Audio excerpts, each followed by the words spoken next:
What is up, everybody? We are live. I'm JohnnyKpicks. Alongside me is my co-host, as always, Cody from Blood Money MMA Bets, and we also have a special guest here, Dr. Sorowitz from Face Meat Fist. We have the shirts on right Oh, here. wow. So Feel left out. Yeah, this guys. is what we've been doing. We've been promoting this guy's Face Meat Fist apparel. So this is what this guy does here. We also gonna have Maestro MMA, but he is running a little bit late. So once he comes on, he'll pop in, and then we'll go from there too. So how's everybody doing today, Cody? I see you're in the car. You're driving back from Chicago. How's it going?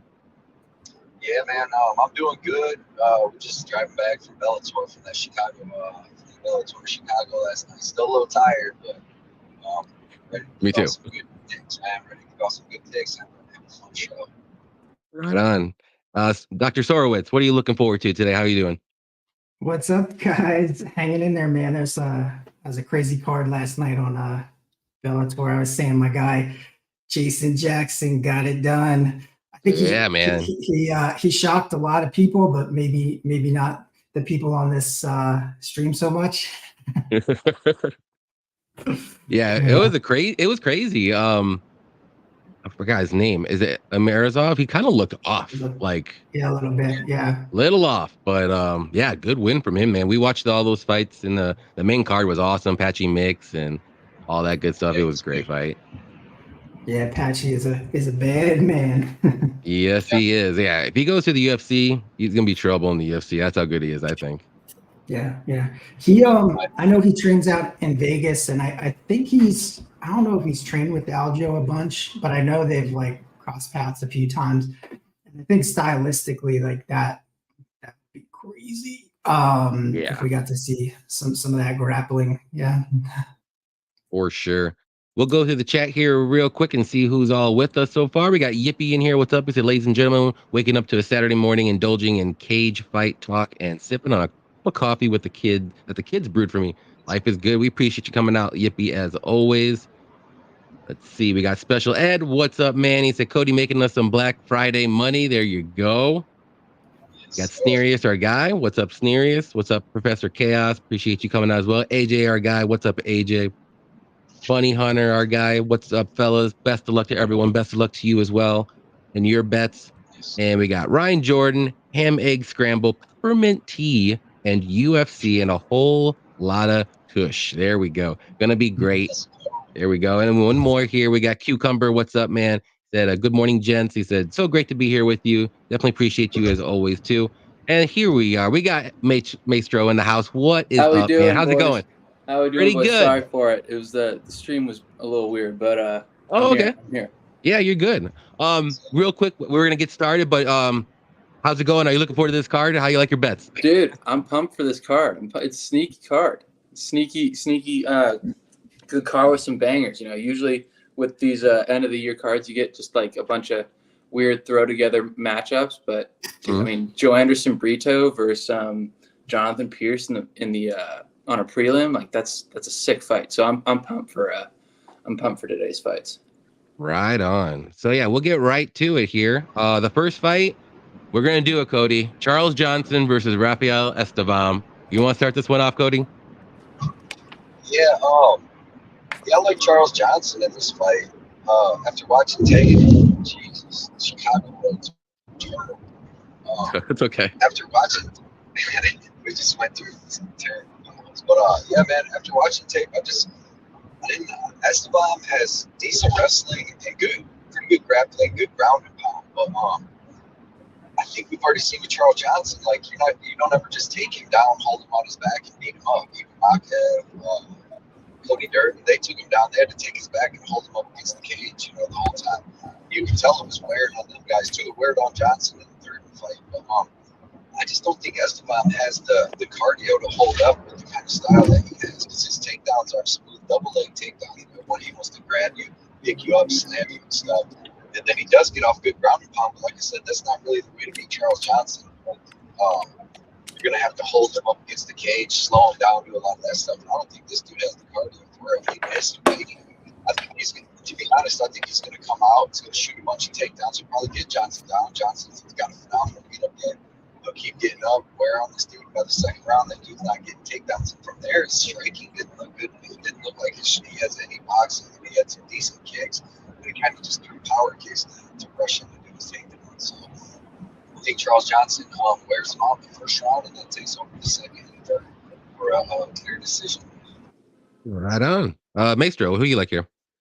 Yeah, I'm on Johnson here as well. I got a bet on Charles Johnson. I think he's a lot better than I think his record has shown in the UFC. He's fought some really stiff competition, and ones that just I think his matchups don't necessarily work with him. I think he can be taken down, but the dude works he works hard to get back to his feet. So like you'll see like Cody Durden had over 5-6 takedowns on him. Well, he got up that many times. Like Cody Durden is a legit wrestler, and Estevam, that dude was like he needed help to get back onto the scale from his coach. Like I just think like what Cody was saying, I think that Estevam could win the first round, and I think it's a very good live bet spot also for Charles Johnson because I think Estevam is going to really tire in the second and third round just because if he doesn't get his takedowns,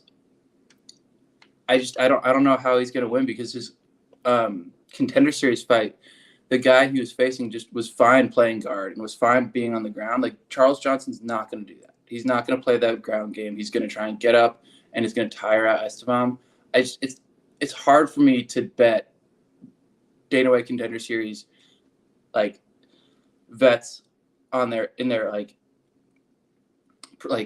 first fight in the UFC and they're like not an underdog. I'm not betting on. Like I'll bet the UFC vet underdog every time. Yeah. Right on. Sorowitz, who we like here? What's up?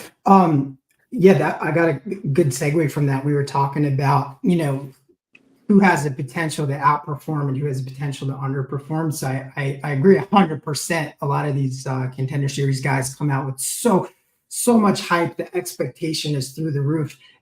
And if you're just looking at it objectively, I think there's more likely a chance that they underperform that expectation. So I think the line is a little out of whack on this one too. Give me energy as well. He's been in a lot of really, really close fights. But I love the idea of watching that live line. I put a bet in on Johnson by TKO. I got it in at plus 550 because I see a late finish in this one, round 2 or round 3. That's my pick just to juice it up a little bit, but I have a feeling that live line might go crazy in the first round. It might jump up to, plus 300, plus 400 or more, depending on how it goes. So that might be the play on this. Right on.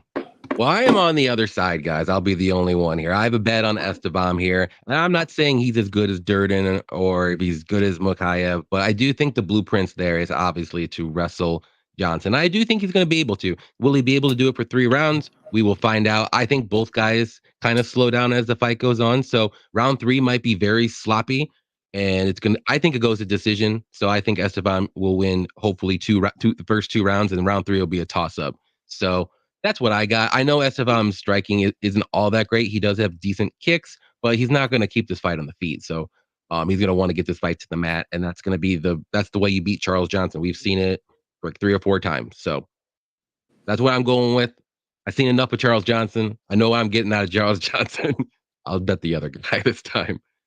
Let's see what we got here. We got Jeff Pelton. What is up? Appreciate the dono. As always, Jeff Pelton said, what's up, JK, Blood, and Doc? Appreciate the work. Ass Kicking Machine and Pat and Patchy are really good. Hope you enjoyed. Yeah, it was a great card at Bellator last night. We had fun, won some bets. And saw a fight afterwards. we ran out of there. So we got Odd Smoker MMA. What's up, man? He said, what's up, fellas? Good luck to everybody. Today should be a fun card. I agree. What's up, Maestro? He said, I like Johnson plus 3.5. That's a good look.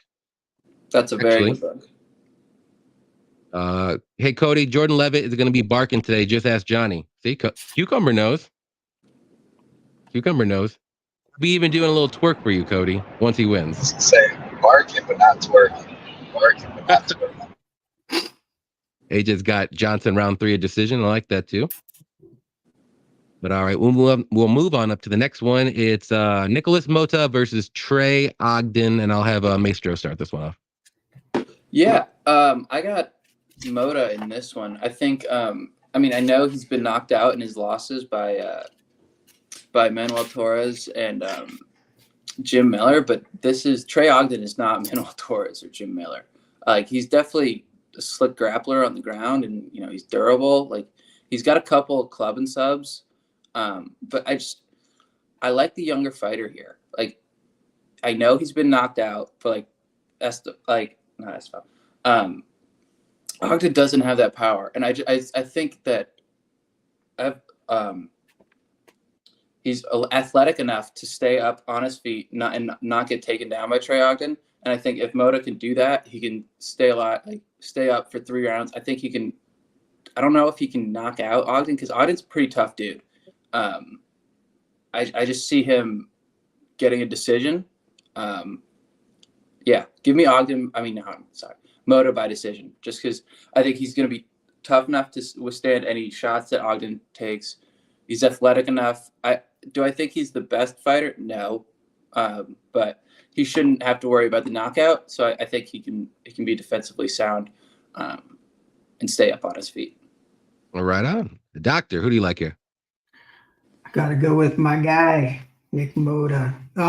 Yeah, super nice guy. I've known him for a long time, and he's one of those guys that has the tools. It's just a question of putting it together on fight night and performing. Because even in there are fights that he looked really good in and just didn't get the result. That Jim Miller fight comes to mind too.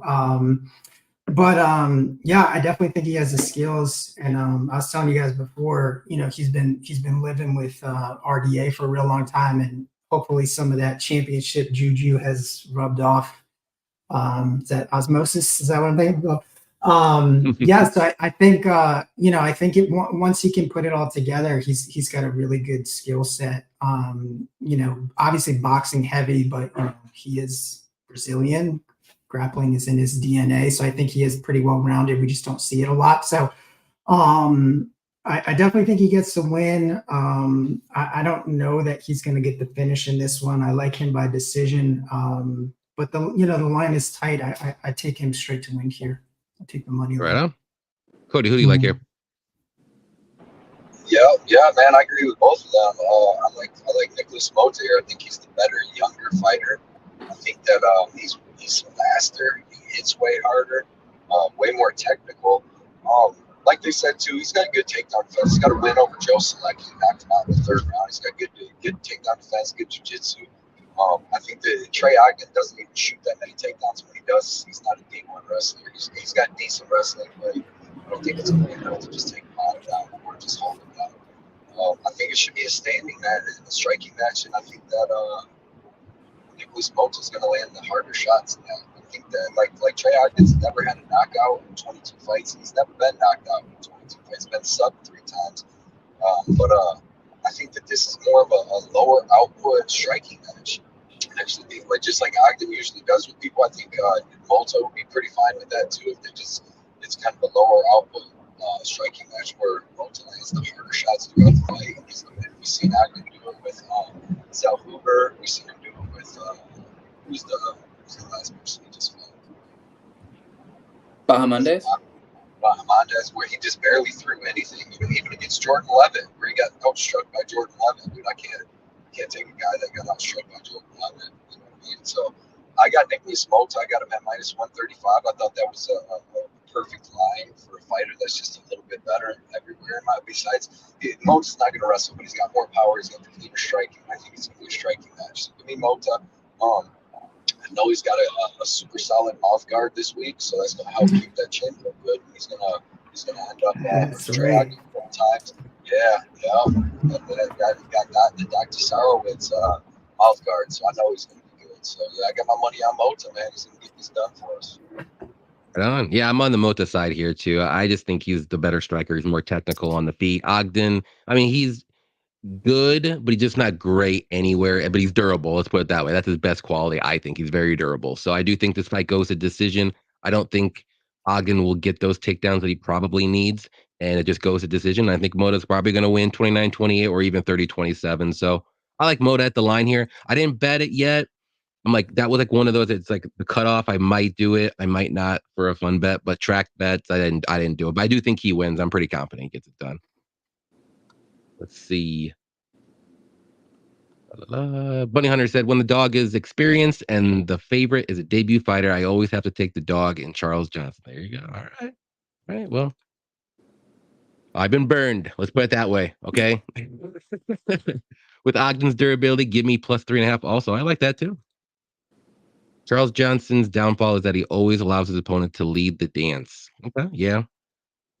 And we got Ewan's in here. What's up, man? He said, hello. What is up? Appreciate you coming out. All right. We'll go to the next one. It's going to be Lucy Pudilova versus Aylin Perez. Doctor, you can start this one. Yeah. Can I pick neither? That's kind of where I'm at. I mean, I tell you, like, always an option. I was leaning toward Perez, but I was just so like, this is gonna sound weird. I was really unimpressed with her last fight against Ashley Evans Smith. Super dominant, but Ashley was coming off a 3-year layoff, serious neck surgery, and she just kind of like held her down. She beat her up, but like I was really frustrated watching that fight, and it's just like, how is she not finishing this late? Like, how is she not going for the finish? So that kind of like, it kind of soured me a little bit. Maybe I'm a little salty from her not getting the finish in that one. And on the other side, Pudilova, I mean, she's really well rounded. Nothing really like jumped off the page at me. If I'm giving an edge, it's definitely to Perez. But I'm just not super sold on either of these. I think like the line was like minus, I want to say 175. So it's not, there is some value there if you have any sort of confidence in Perez, but I don't know. I'm just not feeling this one. I'm probably just going to fade it. Yeah. Okay. Cody, who do you like? Mm-hmm. Yeah, man. I like Perez in this fight. Watching tape, I think she's gonna have the better striking. She has the better boxing. She hits way harder. And I think she's gonna have the better wrestling here too. So it's like Pudilova, when you see her come forward on real, she'll just kind of like throw a bunch of punches, try to get her to the clinch. But I don't think she's gonna be strong enough to do that here. I think that Perez is gonna be able to just hit her with harder shots in the feet. I think she's gonna win the wrestling exchanges too.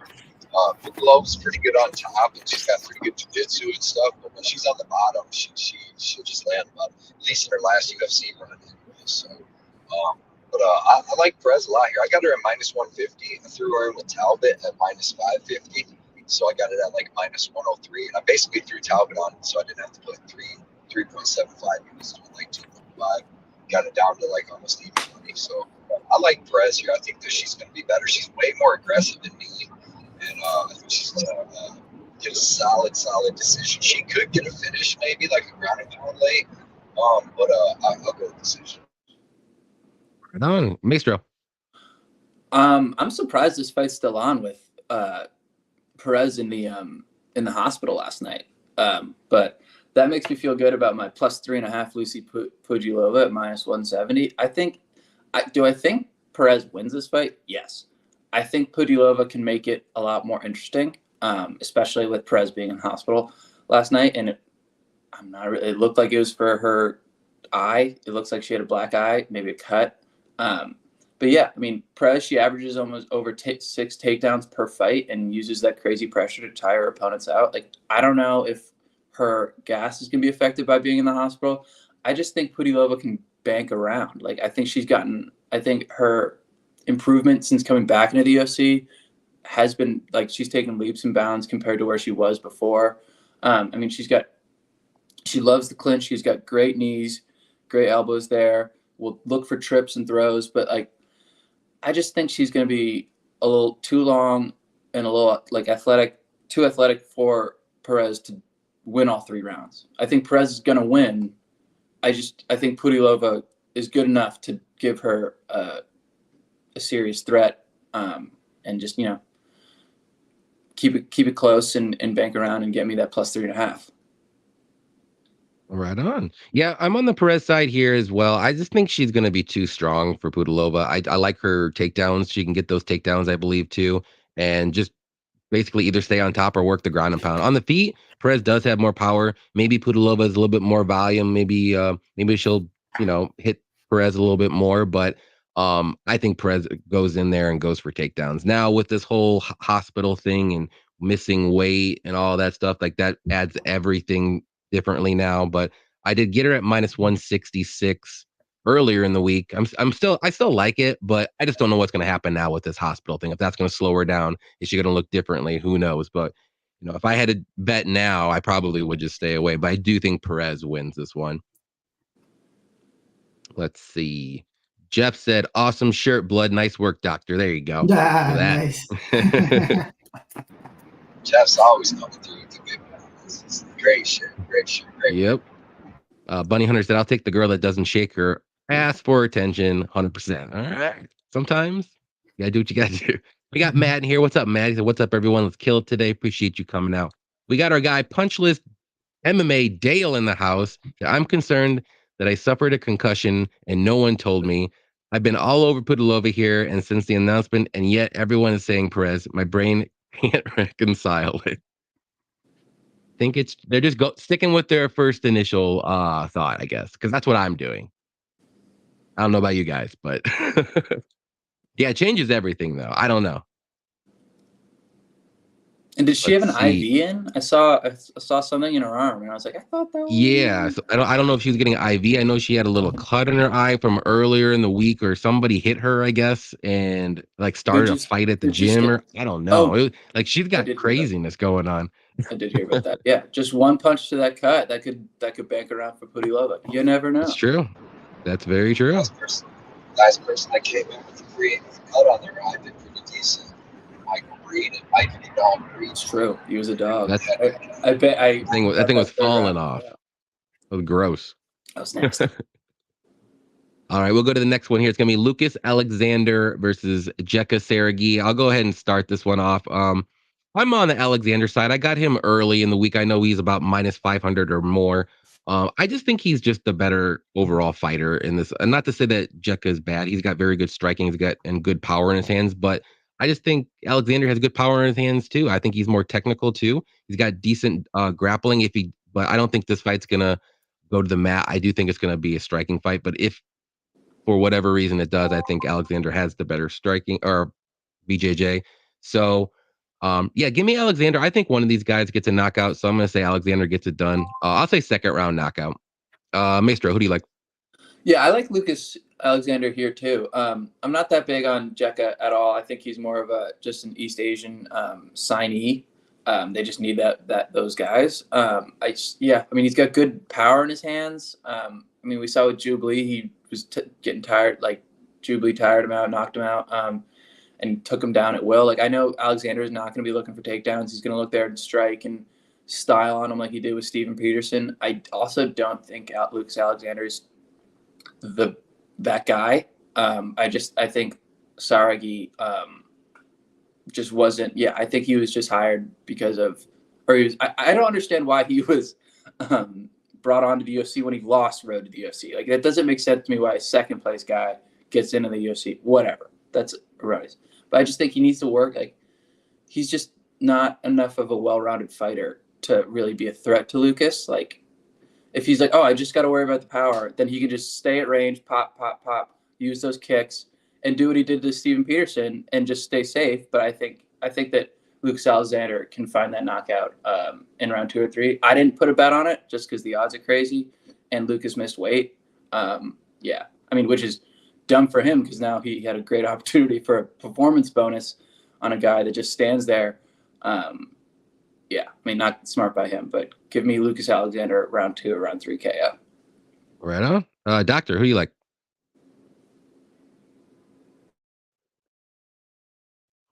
He's on mute still. Muted. There you go. Pulling the Cody. Yeah, I don't know why I keep my audio keeps cutting in and out, but did anybody see how much he missed weight by? Do you remember? It was like 2 pounds.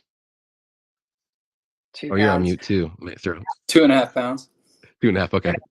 Yeah, and I was gonna say, so that is like worst case scenario. Like I'd rather see him miss by like 3 or 4 pounds because that means they just sort of like gave up. When it's 2 or 1, it means they were really, really trying and really depleted. And a lot of times they'll get some pushback from the commission and they'll just be like, you cannot cut any more weight or you're going to die. That kind of makes me a little nervous about this one. I see absolutely zero value on the Lucas Alexander side. It's currently minus 500. The only bet like I'd probably put in right now would be either by TKO. I think is minus 125, which also isn't great considering. I did put something in, say for funsies. Jekka by KO is I think plus 1200 right now. That's just like getting a lottery ticket with better odds. That's how I look at that. But I can't take Alexander with any sort of confidence here, especially with the late miss too. But I love the idea of this ending early. I love the idea of it ending by TKO, possibly first round as well. So that could juice it up a little bit. Right on. Cody, who do you like here? Yeah, man, dude, all the values on Jekka Sergey, that dude's actually good. Like his striking, he's got KO power, both hands, both feet, throws crazy front kicks to the liver, like with power, snapping power. On that the road to UFC, man, he was knocking out dudes cold, like dead, like, and against Jubilee, he was up at 155. He was up a weight class. He only weighed in at 153. He's the Asian fighter. Obviously, he doesn't have the grappling background, but you don't have to worry about that here. I'm just staying away from this fight, but I think all the values on Jekka Sergey at like plus 350. Like who's Lucas Alexander? He beat up Steve Peterson that was retiring. That wasn't even he's so slow, dude. Like the speed difference was like crazy. It was literally a 24-year-old to a 35-year-old dude that's took more damage than Darren Elkins in them. So I think all the values on Jekka Sergey, I would like to bet a little bit on him, honestly. I would like to put like a quarter unit on him. I'm not going to be able to, but I think all the values there. If this is just a striking match, it's going to be a good fight. Like that Jekka Sergey dude, he's like an Indonesian champion in striking. He was a national Sando guy and stuff as a kid. I'm telling you, he's dangerous. And I just don't know if Lucas Alexander is like that great. Like he just leg kicked the shit out of Steven Peterson, and now he's minus 600 over people. But yeah, man, I'm just gonna say all the values on Jekka Sergey. And Cody, you can bet on Jekka if you have DraftKings still. You have money in there, you can. No, I already cashed that out. Oh, okay. Yeah, well, I don't bet on that. I did for that. I won $241 yesterday, and I cashed it out, dipped out. Dale said, if judges are supposed to weigh damage, how do they navigate a pre-existing cut? That's a good question. I don't know. Maybe they just know about it, and then they kind of like judge it on a curve. But still, it's like can't really completely like take it away or whatever. No, I think it's like if you come in with a cut, it's the same as anything else. Like that's not on your opponent. Like your opponent shouldn't be like hurt. It's like, hey, caused a cut, is what it is. Yep. No, I agree. I can see that happening. Alexander has good distance management. I don't see Jekka dude landing many significant strikes. That could happen. But he can only need one, though. That's the thing. He got good power. Under 2.5 at minus 160 looks way better than Alexander money line for sure. I like the under here, too. Got Shady in the house. What's up, Shady? Say good luck today with all your shitty bum-ass bets. Yeah, good luck with your shitty-ass bets as well, man. We'll move on up to the next one here. It's going to be Mick Parkin versus Caio Machado. I'll let Maestro start this one. Yeah, just nothing like a couple big old heavyweights fights. I got Mick Parkin here. I mean, I remember watching Machado against Sheflarsky on the Dana White Contender Series, and I was, not impressed with Sheflarsky's at all, and I wasn't impressed with Machado at all.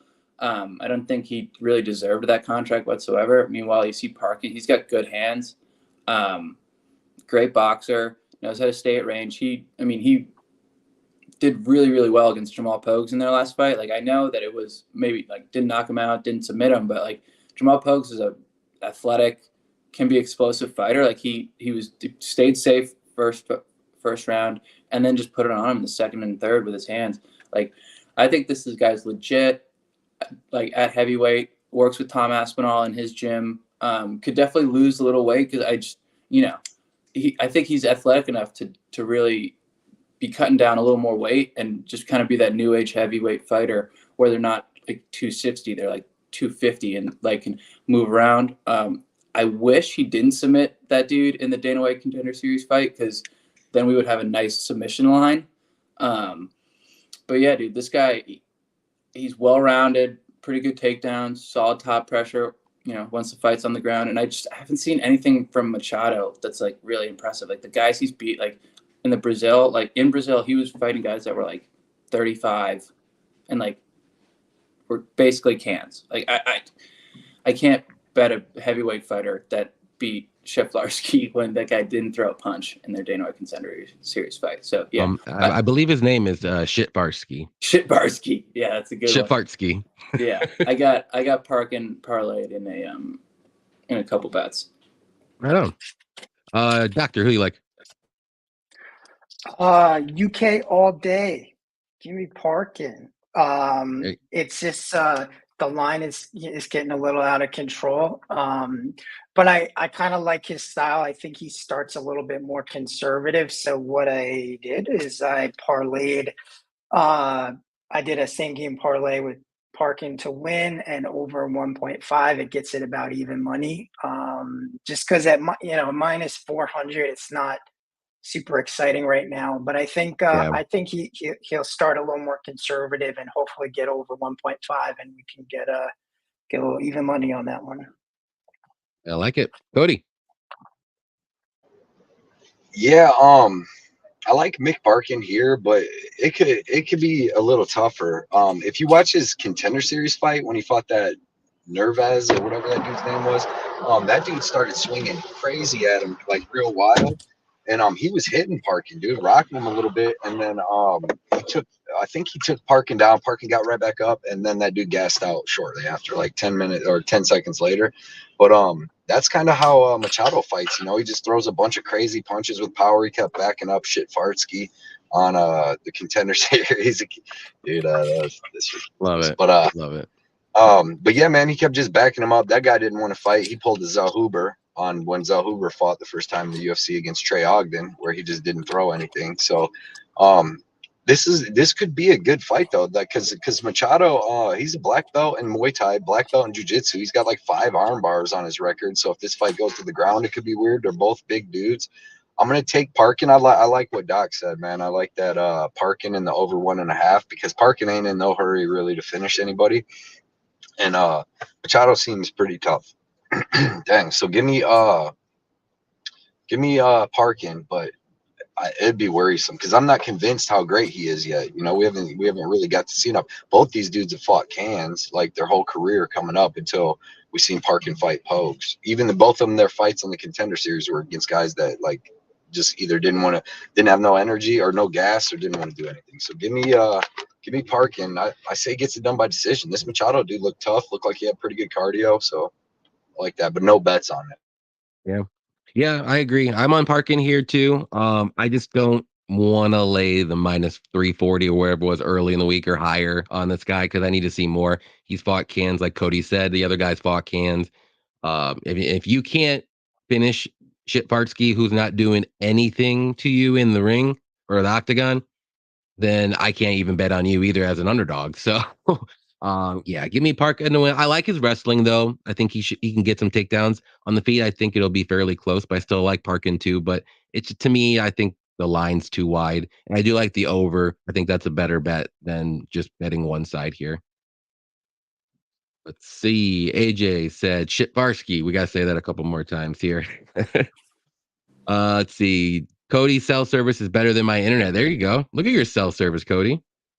What you got? AT&T? AT&T easy. I had Verizon. I got AT&T. It's the only one that'll work at my work. So, okay. Yeah, it's holding up, especially out here in Podunk, Indiana, man. On your neck of the woods, Johnny. Did you pass like exit with the Hebron exit or whatever? If you did, that's where I'm at. Are we? Did we pass the casino yet? Exit? Yeah, we passed that. Okay. Yeah, I don't know where you're at. Lars, what's up, Lars? The English guy with a KO is a lock. There we go. Let's go. We got Vlad in here. What is up, Vlad? He said, do you think Bulgarian Cowboy could defeat some low-level MMA fighter? Yes, I do. And his name? Chit Farsky. There it is.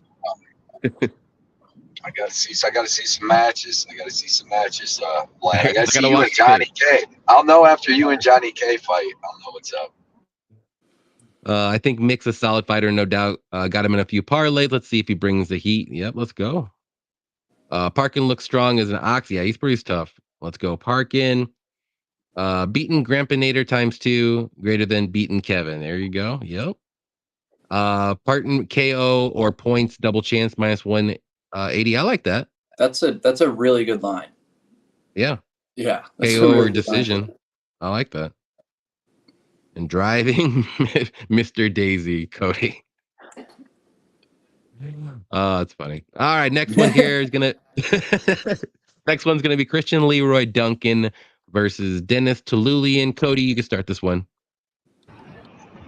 Yeah, another short notice weird fight. I was all over Cesar Almeida versus Duncan, man. He was in a leg kicking to death.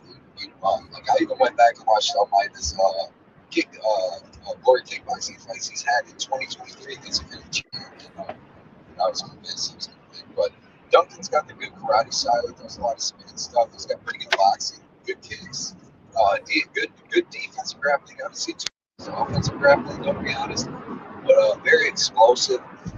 He's getting Dennis Tulian coming in on short notice. And Tulian's got decent hands. You see, he can beat up somebody like Jamie Pickett, or when he fights pretty much anybody else, he gets beat down.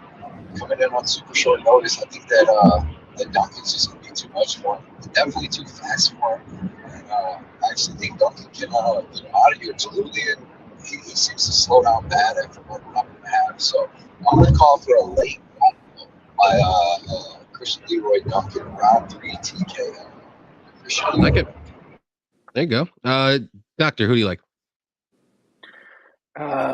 My pick is neither. No, I really hate this fight, man. I think Duncan maybe is a little overhyped. I don't think he's a -600 on any day of the week. I think he's let's just say he's suspect, and he's one of those guys I was talking about. All this trajectory, this expectation is so high.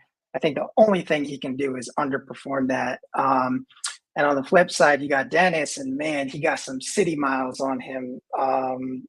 More susceptible to the submission than the KO, but man, I'm going to say he's 35 years old, finished in 3 of his last 4 fights.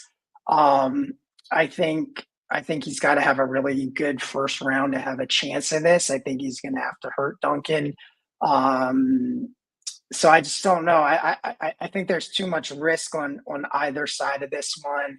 Even the over-under is tempting.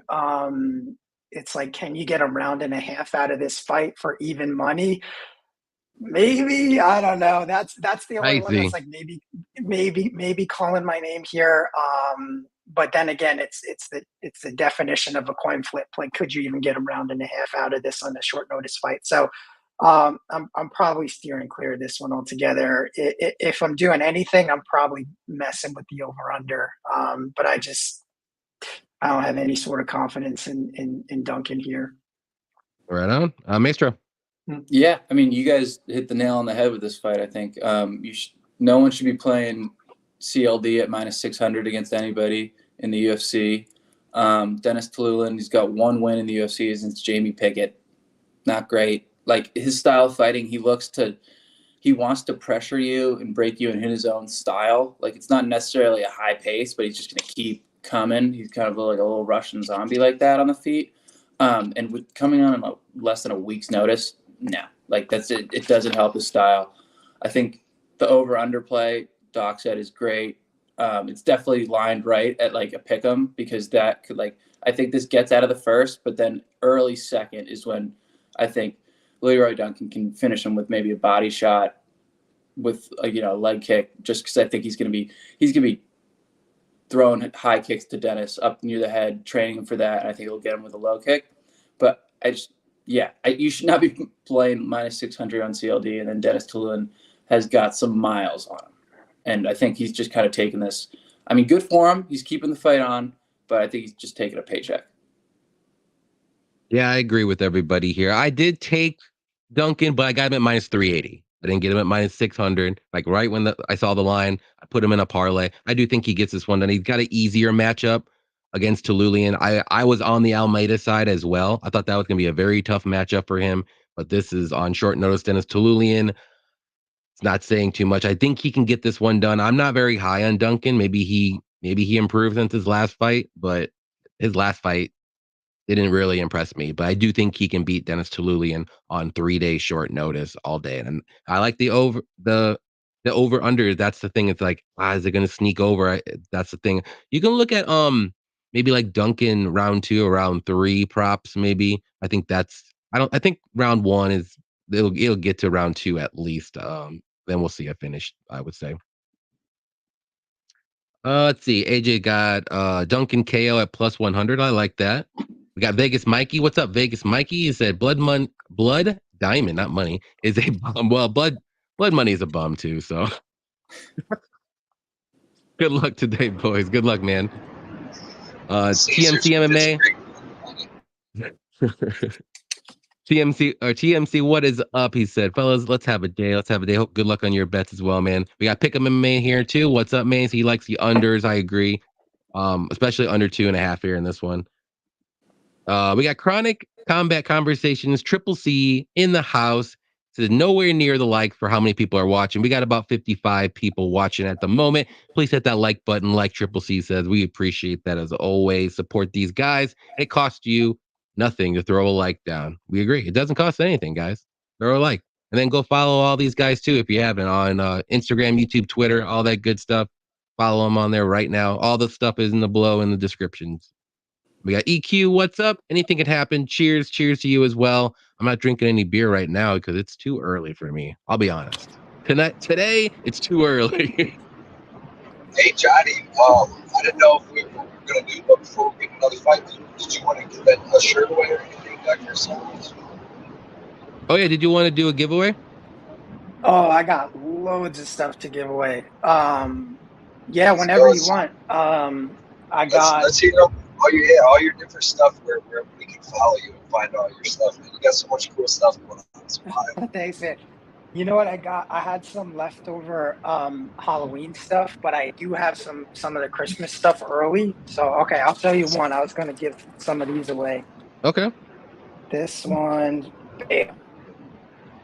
I don't know if you see that. There you go. I like it. It's like an ugly Christmas sweater. Too. Yeah, this is just like a sweatshirt, and I got there's another version of it as well. You can kind of see, but these are cool.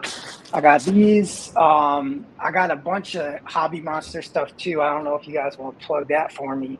Yeah, for sure. But, the Hobby Monster is nice, man. I was looking at all the different cards, and you do breaks and everything. Yeah, but I got everything, and honestly, depending on how much time you got, I got a stack to give away if you want. I just don't know I don't know how to structure it. I guess it just depends, how many people can follow the page right now. If we could follow the Instagram page and follow the eBay shop, then I could kind of pick from there if that's cool. And I got some raw stuff. I got some graded stuff too. I was going to give away as well if you want. Oh, great. Look at that. Yeah, dude. Look at you. What kind of giveaways you think you're figuring out? What kind of questions? Yeah, what we could do also, I could post something afterwards. I could put the rules up on Instagram, and then everybody could just kind of check it out on that post, and we could do it that way if you want. This way, we'll cut into the time now. Yeah. So definitely check out. Is that the Hobby one? Hobby Monster? Yeah, Hobby Monsters. Yeah. You got the links there, Johnny? Not for Hobby, but I got the Face Meat Fist. I could put it on there while we're doing this. Yeah, that'd be great. Yeah, it's just Hobby Monsters with an underscore between the words. Hobby _ Monsters. Yeah, I'll go put that up right now. We'll go ahead and go to the next one while I do that here. It's going to be Chad and Heler versus Jose Johnson, and I'll let Cody start this one off.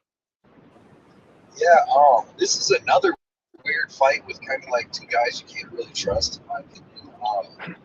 They both had some UFC fights. Well, Jose Johnson had one short notice when he got twisted in, and then he's had a couple of contender series fights. We've seen Chad out and Heler on the contender series, and then have a couple, mixed result fights in the UFC. But dude, Jose Johnson is so much bigger, and I gotta assume that this is gonna be a striking match. Both dudes are good at striking. Both guys are pretty durable, except we've seen Jose Johnson get knocked out in like 30 seconds by Manuel Martinez, which ain't really the best look. But I think this is going to stay a striking match. Jose Johnson, he can be taken down with Sorkin and Heler. Neither one of these dudes are grapplers like that. Jose Johnson's probably got the sleeper submissions. I don't think he can go there. I think he can stay super handy. And from there, I'm going to take Jose Johnson to land the bigger strikes and using that size and range to get the win here. And I think he actually does it by decision. And Heler, even though, man, he can get hit like you've seen on the Almatag, smoking, like hitting and rocking him. He's durable. He's never been finished by KO. He's only submission. So give me Jose Johnson landing the bigger shots and actually getting a decision on this one. Right on, Maestro. Who do you like? Yeah, I like Jose Johnson here too. I think Alatang Haley fight against Chad and Heler was very telling. I think that showed his limits. And with a 10-inch reach advantage for Jose Johnson, I think this staying at the striking, I just think it has to be Johnson all day. Like he's definitely was worrisome with the Damon Blackshear loss, but like Twister. But again, Damon Blackshear is pretty good. Like we've seen that he's a pretty good fighter. But I just think Johnson has the speed and athleticism to control the octagon and keep that distance. That 10-inch reach advantage is huge. And Heler's 36 years old. Like I just don't think he's gonna have the physical abilities to get to Johnson if he can just stay along with his range, pick him apart, and then like if Heler looks for takedowns, like he could get him down, but I think Johnson is athletic enough and quick enough to get back to his feet. Like I don't think Heler can bank around by just taking him down and ground and pounding. So yeah, I mean I'm not super confident in Jose Johnson. I'm never that confident in a guy that hasn't been able to win in the octagon yet. But yeah, it's just fighting a guy who's 5'6" with a 64-inch reach advantage when you're 6 foot with a 74-inch reach advantage and he's 8 years younger. Sorry, I got to go with Jose Johnson here. Right on. So I put the link for Hobby Monsters in the description if you guys want to go check that out and go to the Instagram and follow that up, and we'll get those giveaways for you going. Yes. Doctor, thank you, bud. Start it up. Yeah, these guys aren't like just exuding a ton of confidence. It's hard for me to pick pretty much anybody that's ever been the recipient of a twister. That's just my thing. That's a me problem. But no, I like Johnson. It's hard to go against that kind of reach advantage. And looking at the other side with Chad, he's got a little bit of a bigger sample size in the UFC, but to be honest, his only legit win is against the guy that shouldn't have been in the UFC in the first place, arguably. So it's not, you got to put a little bit of an asterisk next to it. So again, I think the younger guy got got the yips out of the way. That first performance, that wasn't probably his best showing. So I think he's someone who probably comes out looking better than he did in the past. I'm comfortable with Johnson here. I think the line is very reasonable. I think there is a little bit of a risk too, because like you said, it's hard to pick somebody that doesn't have a win in the UFC. And I'm always wary of these guys coming off the contender series. That's its own weird sort of bubble that I don't even think you can consider it as like actual fighting. So let me get Johnson, and I like him either by late finish or by a decision here. I think if you parlay that with over 2.5, you get some positive money on it, which not bad. I like the sound of that. Yeah, I like that. Yeah, I'm also on the Johnson side here too. I'm not super confident though. I just can't, like you guys said, I can't look past the big reach advantage, the height advantage. He's younger here. Can Chad and Heler pull this one out? Yeah, but I really think he's going to have to basically outsmart Johnson for like 3 rounds, and I don't know if he's going to be able to. Because I just think the athleticism of Johnson, he's very dangerous on the feet. He can be dangerous off his back too. But I'm going to go with Johnson. No bets for me, but I just didn't like the line when I first saw it, and I want to see more from both these guys too. I know Ann Heller is a dog, kind of, but is he though? Like you said, he really hasn't fought the best competition either. So it's like I don't trust it one way. But give me Johnson to win. Let's see. Where we got a lot of people. All right, AJ's on Jose Johnson as a lock. Okay, let's do it. We got Tyler 138 MMA in the house. What's up, man? He said, "What's up, guys? Just wrapping up at the gym. Looks like I'm too late to tell you how wrong you are about my girl Pudi. She gets it done today. Hey, we'll see. We'll see. We shall see, but I don't think so."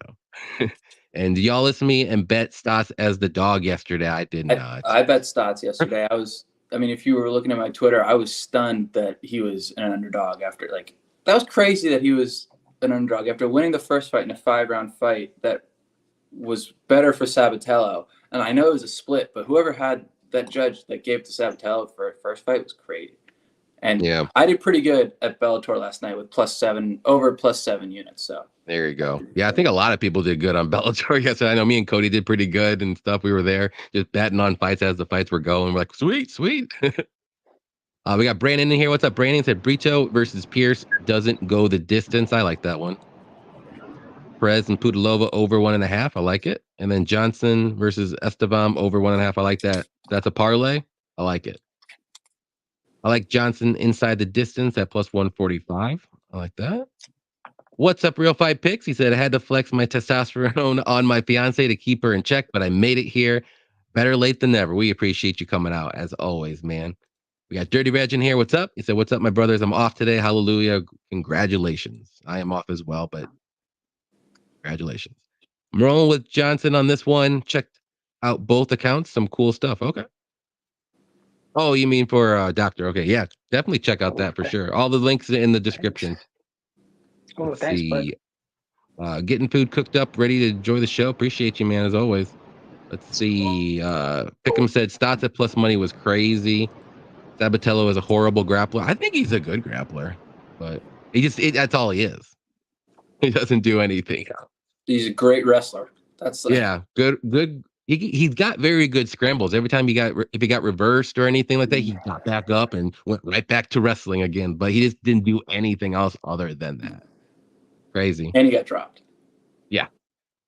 Doesn't land shit. Yeah, he doesn't. That's the thing. He doesn't do that. Did you see Pudilova's scrawny arms compared to Perez's thick arms? Perez is going to wrestle and twerk her arse off all over. Jeez. He ain't lying. Brandon ain't lying. Very true. Johnson money line, but not super confident. Go ahead.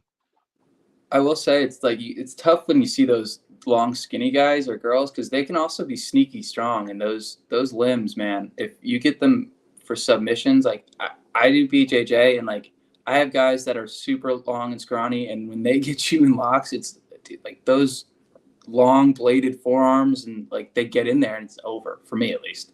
But yeah, I mean, I do see a strength advantage, but the scrawny guys can be powerful as hell. Kevin Holland showed that. What about the scrawny girls? I can't say about the scrawny girls. I assume it's the same. I don't want to. Yeah, I assume it's the same.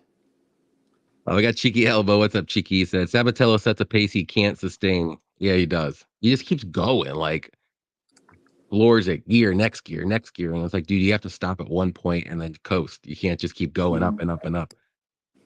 Sabatello's not. Yeah, I don't think he's horrible grappler. Stotts is also really good. Yeah, he is good. And Patchy Mix and what he did, I mean, Patchy Mix is very, very good. So there's just levels. Yeah. All right. Next one here is going to be a fun fight. Jonathan Pierce versus Joe Anderson Brito. Cody, I'm going to let you start this one off. Yeah, dude, this is one of the fights I'm definitely looking forward to on this card. It's going to go one of two ways, pretty much. Either Brito is going to finish him, I think. It could go to decision and Brito win if he did no damage in that first and second round. But I think he's going to have to, get a finish in that first round and a half, or possibly JSP takes over with his wrestling and cardio and all that. I'm going with Brito. I really think that Brito. I think in the first round that he's got good enough wrestling to keep the fight standing. He can just unload on JSP, and then because JSP striking's okay, he'll throw some phone kicks and stuff, but he has no striking defense, and the striking isn't that great. That's why he just goes Khabib style and non-style. And if Brito can just stop the wrestling in the first round, he's going to be able to put JSP to sleep in his hands, and he's so powerful. Then when JSP shoots in, he always leaves his neck up. Like you've seen Christian Rodriguez hurting him on the feet and almost guillotine 2 different times. Mm-hmm. Like deep guillotine. Like I had bets on Pierce, and I thought the fight was over. I'm like, yeah, but I mean, he did fight out of it. But we gotta know that Joe Emerson Brito is 2 times more dangerous than Christian Rodriguez. Like Christian Rodriguez is a great fighter, well-rounded and tough, but as far as just going out there and one punch you or just throwing you out, that's Joe Emerson Brito. So this is obviously going to be a good fight, but I just don't think JSP's fought the best competition. He's melted. He's not talking about Americani and dudes that Joe Anderson Brito's went out and he was going to one punch him. If you can one punch Andre Fili, that's pretty crazy because that dude's been in there with a lot of tough guys, man. He's a good striker, but yeah, I just think that Brito is going to be too dangerous for him. I'm actually real high on Brito. I want to see where he can go. He slowed down against Bill Algeo, but Bill Algeo's pressure and fight pace is so weird. It slows on guys. And he came out there and was gaming wrestling from like the first minute in. I think that's why he slowed down. But the thing is he's not one of them dudes that slows down and gasses. Like he kept fighting through. He's like the muscular dude that looks tired, but he's still fighting through it. He never gives up. So he could win a decision if he could just get off enough damage in the first and second round. And then say he gives up the third round, he can still win. But I honestly think he's going to finish JSP. I think this is a step up in competition for JSP. And I think Brito's going to be able to handle just straight wrestling grappling. Man. JSP, he's got a long neck and he leaves it way out there. So there's so many different work. Brito can land a take on Brito, can get a reversal, take his back. Like he's just so dangerous, man. So I'm going to take Brito at plus 110. I'm going to bet on 1-3. And I can't wait to watch this fight. I like it. Maestro, who do you like? I mean, dude, Cody just hit that nail on the head for me, at least. Yeah, I got Brito in this fight. Yeah, like I was rewatching fights of Jonathan Pierce. I mean, he's a solid wrestler who's always looking to take his opponent down. He's not looking for subs. He's looking for ground and pound. I mean, he'll dive at legs and work really, really hard for those takedowns, and he'll grab an ankle and then work it all the way up. I just think that Brito is the more dangerous striker and the more dangerous submission threat. I mean, he's got serious power, he's fought better competition. I mean, Andre Fili, Diego Lopez, he knocked out Chepe Mariscal like cold in less than a minute. That was a scary knockout. Like he has serious power in his hands, is a serious finisher. And this whole, like, he doesn't have cardio, I don't really get. Like Cody said, like, dude's an athletic freak, and like he's not going to die in the third round. He's not going to be one of those guys where it's just like, oh, his hands are down and you can just tee off on him. Like he's got like that wrestling, he's got that kind of style where it looks like he's tired, but he's not really nearly as tired as he is. But yeah, I think Brito has to be the play here because Pierce will take one to give one, and Brito is not the guy to take one from because he's got serious power. I think he's going to be the more athletic guy, and he's shorter, but he's got a longer reach. And like when you're the shorter guy and a longer reach, that's, at least for me with the hands, that's what you want because you can get in closer. Yeah, I mean, give me Brito here. I just don't think Pierce has fought the best competition. Like it, Doctor. Yeah, this is an interesting one. I have a theory about this one, right? So yeah, I want to say Pierce is he coming off an ACL repair? Is that what it was? Did y'all see that? Yeah, no, he did have knee surgery. I'm not sure. Yeah, so he's been out like 3 months ago. He was supposed to fight Bryson Mitchell and had to pull out because he tore his ACL. He was already coming back. Yeah. So he's been out for like a year. But the theory is this. So a lot of times you see these guys with these long surgery layoffs, and we look at it like it's a disadvantage. But in reality, they've probably had that injury for months, if not years before that. And a lot of times they're just sort of making do and fighting through it. So every once in a while, you'll see somebody come back from a major surgery and look better than they did beforehand. Some of the biggest ones I can think of, how about Aljamain Sterling, neck surgery, Michael Johnson, neck surgery. Obviously like knees are tricky. But Tom Aspinall too. Tom Aspinall too, right? Like, so I think like we think of it as a disadvantage, but in reality, it's like, no, you're actually forced to take the time to let this heal properly.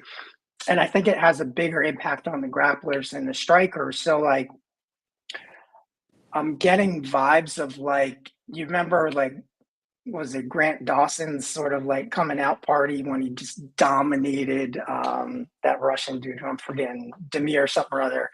And everyone was like, yeah, and everybody was like shocked. Oh my God, shocked. And it's like, no, that's what a healthy grappler can do to somebody. So part of me is kind of getting that vibe here. Like, are we going to see a better version? Are we going to see a better grappler, someone that can actually neutralize this guy and take it into sort of deeper waters? I'm definitely conflicted. I have like two voices in my head. Only two, that's okay. But I could see Pierce doing a very heavy grappling approach in the first round, enough to neutralize the striking and submissions and drag it out a little bit. In which case the over 1.5 rounds is enticing. I think it's somewhere around like minus 150 right now. And then on the flip side, though, you're right. It is such a big jump up in competition.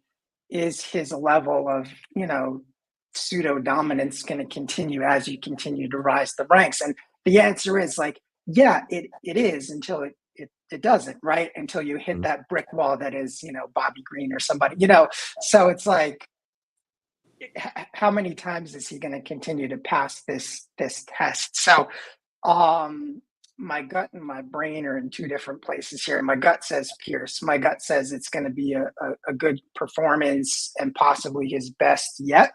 Dominant grappling, something that's going to drag it into deep water. Maybe a late finish, but I don't know. I wouldn't be surprised if we hit the over on this one too. So I'm liking over 1.5. My gut says Pierce is my guy. My brain says the opposite. My brain says Brito is the more dangerous guy. And if anyone has that fight ending potential, it's going to be Brito. And also he's going to be dangerous from the first bell. I mean, this might age really poorly. He could get that first round finish. But if I got to pick one, I'm going with my gut, and I'm going to give the edge to Pierce, and I think he can kind of drag it into deeper water. And I would say Pierce and over 1.5. Right on. Yeah, I'm on the Brito side. You did great, doctor. You did great. But I'm on the Brito side. I think he's too dangerous for Pierce, actually. I think he's going to be more dangerous on the feet. I think he's more dangerous on the mat. He's very explosive. He's quick. And Pierce is he had very good wrestling, but he, like you said, Maestro, he's more of a ground and pound guy. He's position over submission. He couldn't get, I think it was Christian Rodriguez. No, it wasn't. Who was that guy? It wasn't Christian Rodriguez. Who he fought? Let me look real quick. Can't remember. But he took that fight on short notice, and he couldn't finish him, and it was up a weight class. I'm trying to think who it was. It was Christian Rodriguez. Yeah. So he couldn't finish him. I mean, Brito is way slicker on the mat. So to me, like, I'm surprised like Brito is the underdog here. I think it should be flipped where it should be. I think Brito should be the slight favorite. That's more reasonable for me. And it's just dangerous factor. I just don't think Pierce is going to be able to finish Brito unless he like literally just out cardios him. But he's not that kind of fighter. Like, he kind of slows down in the third round too. So if this fight gets to the third round, I think maybe anything goes. But I would still like being on the Brito side, holding a plus money ticket. So you can look at the maybe live bets for this one too, but I'm on the Brito side. Yeah, he's 28 still. He's a young guy. Yeah, and he looks like he's 45. I know, so... right? The haircut makes him look like he's old as hell. It's crazy. Let's see what we got here from the chat. Let's see. Real Fight Pick said Brito is going to be too tired by round 2 to do anything. He better do his thing in round 1. I think he's got at least a couple rounds. He just doesn't really make it that far sometimes. And if he does, it's against fighters who have very good cardio, like Bill Algeo. So we'll see. We got AR Smith. What's up, man? He said Brito finish only. I like that look. I don't know what the odds are for that, though. Let me see that line. I got the lines pulled up. Okay. We got Brito scorecards, no action, -150. It's pretty good. Ain't bad. I do think if there is a finish, it's on the Brito side, I would say. Got Johnny Newquist in the house, keeping the lights on with a donation. What's up, man? He said, "What is your favorite dog today?" We'll start you, Maestro. Who's your favorite dog? My favorite dog. Ooh, I mean, realistically, not this. I like Charles Johnson to win, but I also have a bet on Jordan Leavitt when the line dropped at +250. I was like, that's awesome. Chase Hooper at that odds against anybody. I was like, no, like it doesn't matter who it was. So yeah, I got Charles Johnson as my most confident. But I'd win the most if Jordan Leavitt won. Right on. What about you, Doctor? Who's your favorite underdog today? Well, I think the point of an underdog is to just make obscene amounts of money off of it. So I do have a play on Jekka by KO. I think I got it in at +1200. Yeah, that's a good play though. I'm surprised it's that high. To be honest. Yeah. Yeah, it was out of control. So I was just like, yeah, I got to. Yeah. I would say my most confident is Brito underdog, but I like Jordan Leavitt as well. I got both fighters in the bet. I also have Medic coming up here too. I had a plus money bet too. I think that was just an auto bet when I saw plus money next to his name. I just threw money on there just to see what happens because I think it's going to be, I don't know if it's going to be that close. Let's put it that way. John is the best. Of course, he's the best. Here's decision 225. I like that look. You really don't need your ACL. I heard it's a kidney or something. Yeah, talking on the ACL thing, like you make a good point. It definitely worries me though with like a grappling style guy like coming back from an ACL, like just because like he's so used to grappling and wrestling like in camps. I think like doesn't that player like ACLs like knees get injured doing that kind of stuff. It's just I think it's hard for him to like work his game when he's recovering from that, but he also might be good enough where it's like he doesn't need to really work on it. Yeah, it's definitely going to affect the lateral movements and all that stuff. Yeah. Yeah, sometimes there are like other red flags too. Like every once in a while, you'll see somebody miss weight after a knee injury like that, and then you really got to start to think: are they really pushing cardio? Did they really have a full camp? So is it 100%? Like, surgeries could you even do it? I know science has come a long way, but surgeries are still surgeries. They're still opening you up. It's tough on the body. Yep. We got Ricky Chow in here. What's up, Ricky? He said, "Do you have any favorites that you like in upcoming events?" Let's see. I'll look real quick. Upcoming events. I'll look at the next one we got coming up here. I like Gastelum as a dog. It's a good one. Sarukian. I like Sarukian though. That's just me. Rob Font. I like Rob Font. Those are some I like. Just right off the bat. I'm looking right now. One line that's crazy to me is Jakar Close against Joe Selecki. Jakar Close is -125. I think he's criminally underrated. Yeah. And so I think that's a line that will start to move. I just think everybody remembers Joe Selecki and his grappling, how good he is. But if you have somebody who can negate that, it's kind of just like an average fighter after, especially on the feet. Do you have any upcoming fights you like here, Doctor? Not from a betting standpoint, but from a fan standpoint, I'm looking forward to my guy Sean Brady hopefully getting back in the win column. He's fighting Gastelum next card. Whoops. It's gonna be a nice one. Yeah.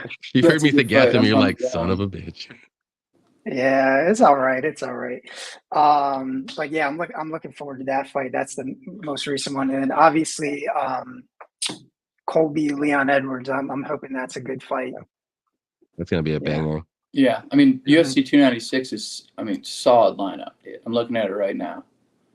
Edwards, Covington, Pantoja, Royval, Shavkat, Thompson, Ferguson, Pimlet. Ugh, but Are we team Ferguson here yet? Of course, No? I'm Team Tony all the way. He's my favorite. I'll be rooting for Tony, but I don't. I'm not think gonna be putting money on Tony, but Tony got me into MMA. He was the first guy that I watched, and I was like, this guy's crazy. So got it right with my guy.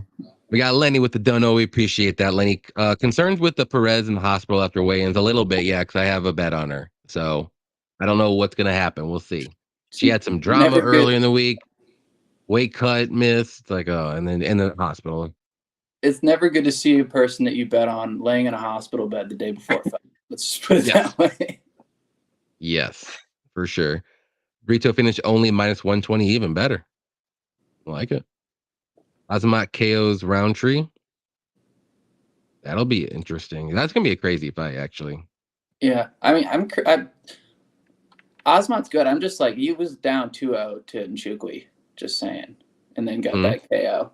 I don't know. Maybe I'm just I think he's a little overrated, but. Okay. Well, Cody must be going through a rough patch, so he'll probably jump in here. But we'll continue on here with Uros Medic versus, I'm gonna butcher his name, Oralbay. Last name, that's all I'm gonna try here. I'll go. There you go. That's how you say it. I'll go ahead and start this one off. I think Medic gets this one done. Like I think he's a good fighter.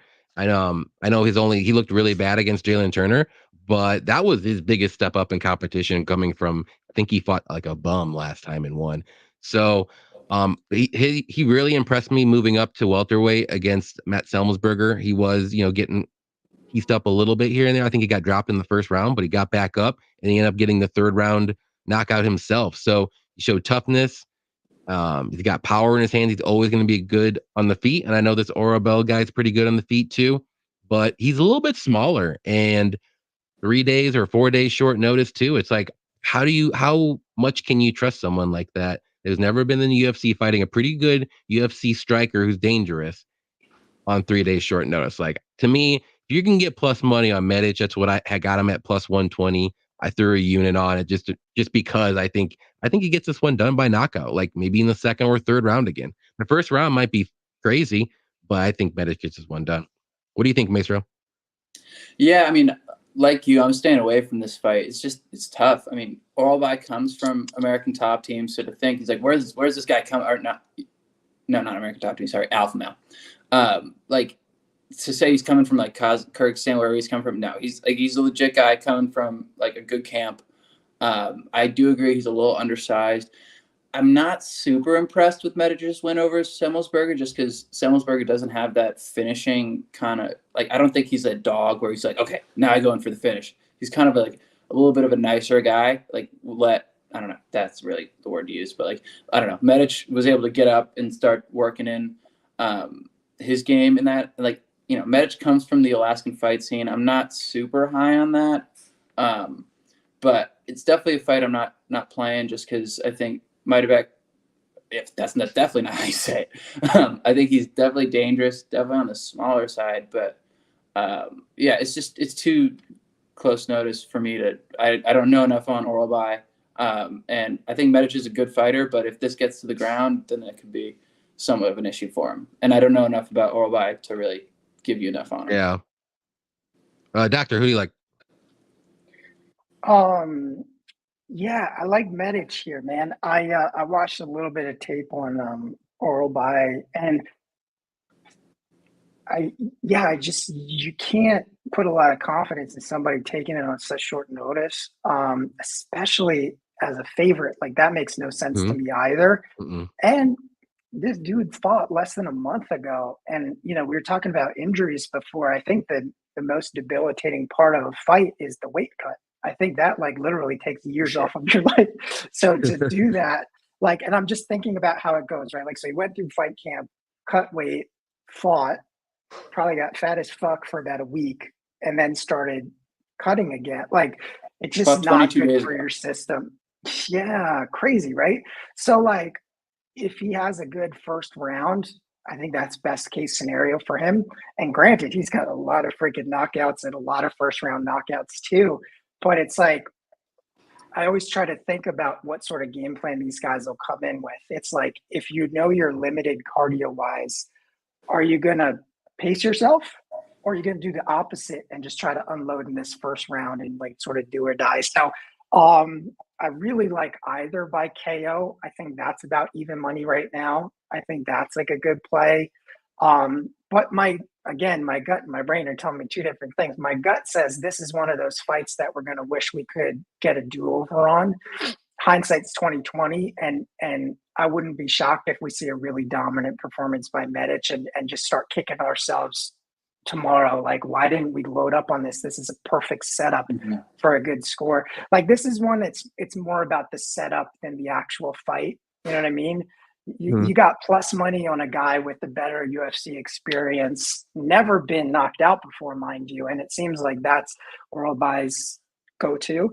So if I'm just looking at it objectively and just taking in the facts, it's screaming Medic to me. Like to be honest with you, as soon as we finish this stream, I'm probably going to hammer this line. That's what I'm psyching myself up. That's what I'm doing.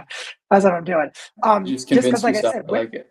Yeah, I convinced myself, like, win or lose, they're saying this is a coin flip or he's a slight dog, but on paper, it should be domination to me. That's where my head is at right now. That was the craziest thing to me, because I think it opened up at like Medic was like minus 150 or something, and then the line completely flipped. Like and now it's starting to be a pick'em again. It's like crazy. I genuinely think part of it is they saw what Oralbay looks like, and he looks terrifying. And people are like, "Oh yeah, I'll bet this guy." Like this, plus money. That was my like. I saw him. I was like, "Whoa!" Like, guy looks like he's coming in on a horseback with Attila the Hun. Yeah, but don't you think he's undersized? 5'10", yeah. I think Heus is a big dude. Yeah, so that I'm surprised Eros. too. I'm surprised he was a lightweight for a certain amount of time. He actually looked better and more filled out as a welterweight. What an interesting life. I mean, not life, but the way Eros got. I mean, he's from Serbian dude, ends up in Alaska, and it's just fighting as a fighter. You're like, what is, like, how did this life come to you? Yeah, and he's the doctor. I mean, come on. It's true. The doctor's going to bet the doctor. So I like it. Pick'em MMA said Medic decision maybe at plus 500. I mean, if there is a decision, I think he gets that one for sure. Perez is setting up those excuses for her and she loses. Jeez, Tyler. I was coming in hard right here. Medic decision only maybe at plus 125. That's a good look. You get your money back if it doesn't get there. I don't know if he finishes Oralbay though. Johnny, what's up, SK? He said only picking Medic because his wife is Serbian. That's very true.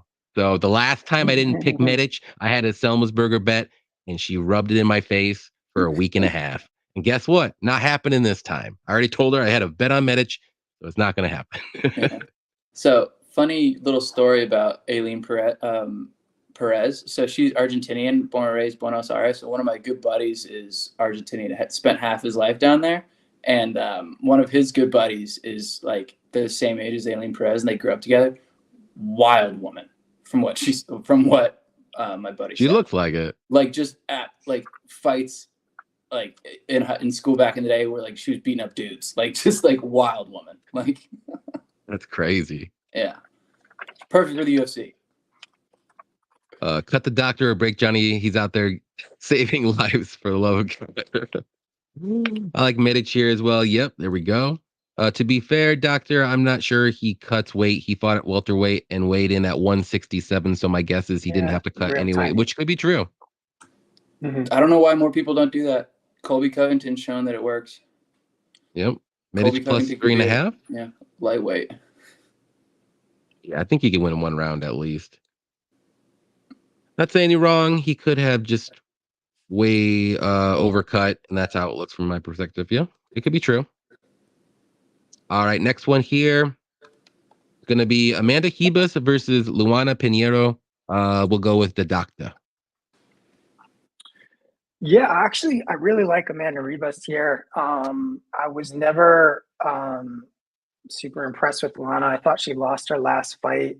I kind of gave a little edge to Michelle Watterson on that split decision. And Ribas, I mean, she's got kind of a mixed record in UFC, but she's only really lost to the top of the division. Macy Barber, Marina Rodriguez, Caitlin Chikadian. So you can't really falter for those. And she's another one who's also in a lot of really close fights, couple split decisions in there and stuff too. So she has been finished before. That's probably the only little asterisk I'll put on there. I think she got TKO'd twice. But I don't think of Pinheiro as that dangerous, at least since she's been in the UFC. Pre-contenders, she was knocking everybody out. But I think with stiffer competition, I don't think she's as dangerous. So I like Rivas. I like the over here as well. I'm probably going to take her by decision. Yeah, what line is that? Do you know offhand? No, but I can tell you. Okay. Rivas by decision is -115. Okay, I ain't bad at all. -110, around there. Yeah, and either by decision is -165, which actually isn't the worst either if you're not sure. Who do you like here, Maestro? Yeah, I mean, I like Rivas in this fight. I'm not that high on Pinheiro either. I mean, her win against Michelle Watterson, I thought Michelle won that split. I mean, Sam Hughes isn't a great win. And then she won by illegal upkick against Random Mark. Like, I just don't think her record is that good. I remember the fight was so funny, dude. Yeah, that was just an all-time meme fight. I mean, like, she has knockdowns in half of her UFC fights. Like, that's true. Like, she's got serious power. And, like, Rivas is coming back down to 115. I think she's the better fighter in every way. But like you said, like, she's been TKO'd, but, like, against much better fighters. Like, Macy Barber is pretty damn good. Much better fighter than Luana Pinheiro. So I just think if she doesn't get sucked into a brawl, like, this is her all day. Like, I think that she can grind out the takedowns if needed and get those rounds. Like, she's the bigger fighter, more experienced. Yeah, it's really if she gets bonked, that's the issue. Like, I think she can grind out a win. Definitely not laying -300 on her. Yeah, so I think she wins by decision. I could also see Pinheiro getting around, so maybe that +3.5. Pinheiro is a line, maybe, but it's 120. Yeah, I mean, it's maybe a possible line, but yeah, just give me Rivas I think Rivas wins by decision. Yeah, I like Ribas here all day. The only thing that's really holding me back is if she does get in those brawls like she kind of likes to. She's the one that usually gets knocked out, and I can totally see that happening. It's in the back of my head, and I'm just like, I'm gonna look like an idiot if I lay money on this. And I do think she wins this fight, but if she gets knocked out like in a brawl again, I'm just gonna be like, I knew it. I freaking knew it. But I do like the decision prop here. I think if I was to bet, I would probably pick her just to win by decision. So it's not a -230 or 250, whatever you got her at earlier in the week. Because I do think she usually fights to go to decisions. She's not really the greatest finisher either. Pinheiro in UFC isn't the greatest finisher either. She's only had one knockout in her career, I believe, or two knockouts in her career. And she does hit hard, but she slows down as the fight goes on too. So I think it's like first round or knockout, or it's just going to go to the decision no matter what. So I think Ribas will be the side here, but no bet. I might do a fun bet as the fights go on. We'll see what happens. Let's see. Pinheiro +3.5. Yeah, it's at -120. It's not a bad look at all. Let's see. She got hit a lot. Yeah. All right, we'll move on up to the next one. Cody looks like he's having trouble still. Peyton Talbot versus Nick Aguiar. Maestro, you can start this one. Yeah, Peyton Talbot, Nick Aguiar. Talbot looks like a legit prospect, man.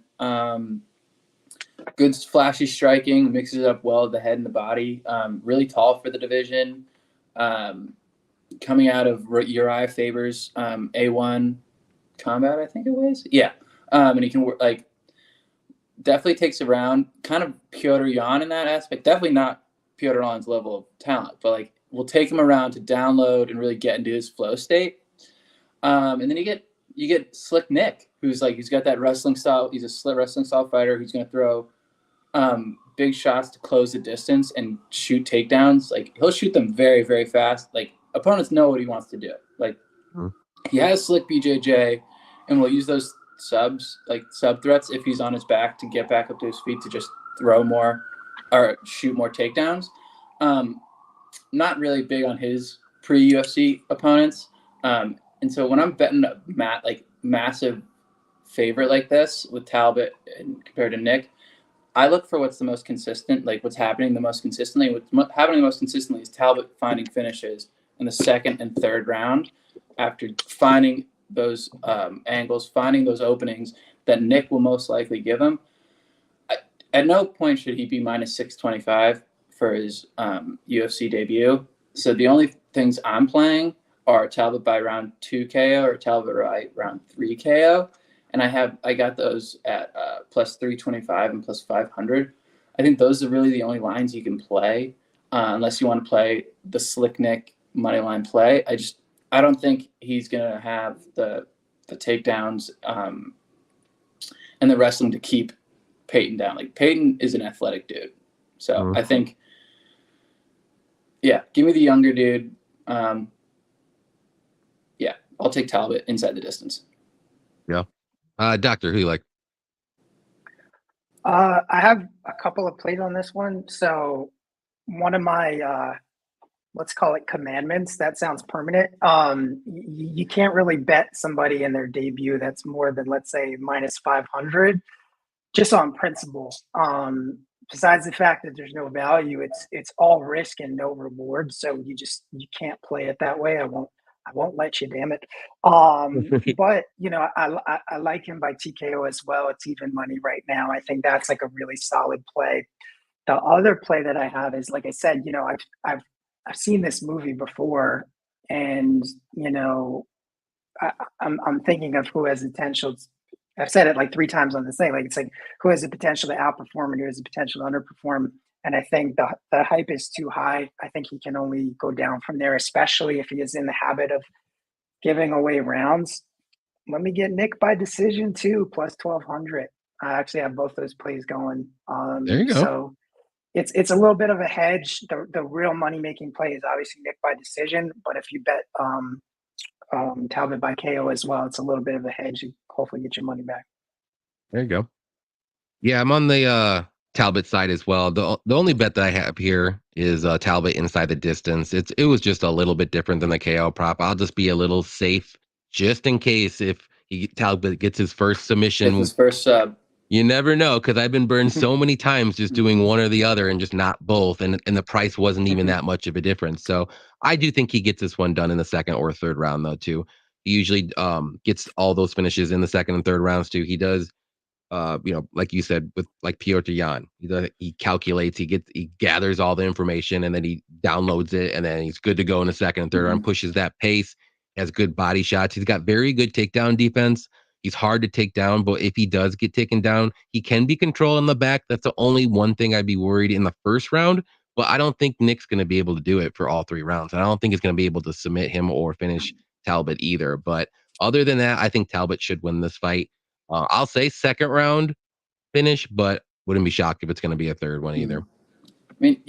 Also, good point. All of Nick's wins are by stoppage, and they all come in the first round except for one. So if this gets out of the first round, it favors Peyton immensely, in my opinion.